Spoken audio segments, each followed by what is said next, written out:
NCT কারো হাতে, DP world শুরু করে যত কোম্পানি দেখ না কেন আমরা কারো হাতে দিতে চাই না, কারণ আমরা আজকে এটা 20 বছর চালিয়েছি। এটা আমাদের সম্পদ, এটা দিয়ে আয় করে, এটা দিয়ে আমরা অনেক কিছু অর্জন করেছি।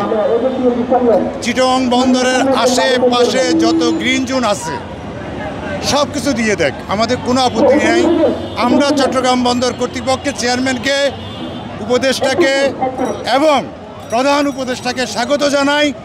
তারা বর্তমানে যে সিদ্ধান্ত নিয়েছে যে লালদিয়ার চর এবং পানগা তারা বিদেশিদের কাছে দিয়ে দিয়েছেন, এতে দেশের জন্য অনেক মঙ্গল।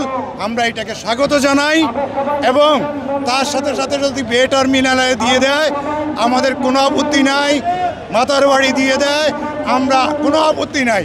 আমরা সকল কর্মচারী আমরা সরকারকে সহযোগিতা করব।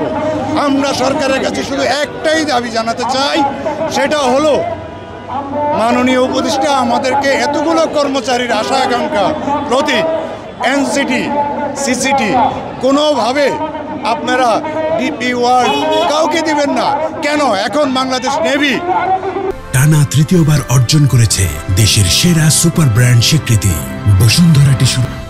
ডাইডক দ্বারা পরিচালিত হচ্ছে, কোনো সমস্যা হচ্ছে না। শুধুমাত্র এটা একটা কন্ট্রাক্টর, এই কন্ট্রাক্টরটা আমরা করে আমরা লাভ করতেছি, সেটা দিয়ে আমরা সরকারকে দিচ্ছি, স্কুল কলেজ মাদ্রাসা সিটি কর্পোরেশন সকলকে দিচ্ছি। আমাদেরকে যদি এটা চলে যায় তাহলে আমাদের কাছে থাকার মতো, রাষ্ট্রকে দেওয়ার মতো আমাদের কিছু থাকবে না।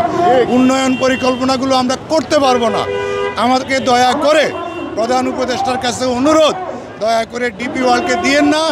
আপনি ডিপি ওয়ার্ল্ডকে দেন, তাও সেটা যে পদ্ধতিতে আছে এখন সেই পদ্ধতিতে দেন, তাও কোনো আপত্তি নাই। কিন্তু দয়া করে ইজারাটা দিবেন না। দয়া করে যে ট্যাক্সটা আমরা তুলি, আমরা যে রেভিনিউটা আদায় করি এখন যেভাবে, সেভাবেই করতে দেন। যাকে খুশি তাকে দেন, আমাদের কোনো আপত্তি নেই। আমাদের আপনার এই প্রাইভেটেশন 6,700 কোটি টাকা লালদিয়া চরের যে ইনভেস্টমেন্ট, এটা বাংলাদেশের ইতিহাসে আপনারা সাক্ষী হয়ে থাকবেন। আপনাদের অবশ্যই আপনাদেরকে জাতি স্মরণ করবে। পানগাঁও আপনারা দিয়ে দিয়েছেন, এটাও আমাদের লস একটা প্রতিষ্ঠান ছিল। আপনারা বাইরে দিয়ে যদি লাভ করাইতে পারেন সেটা দেশের জন্য মঙ্গল, জাতির জন্য মঙ্গল।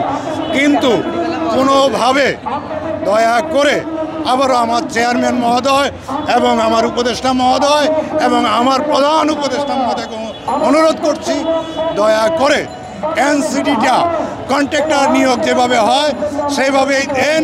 এতে আমাদের কোনো কর্মচারী, কোনো কর্মকর্তা আমরা আন্দোলন সংগ্রাম কিছুতেই যাব না। শুধুমাত্র আমাদেরকে এতটুকু সাহায্য করেন দয়া করে।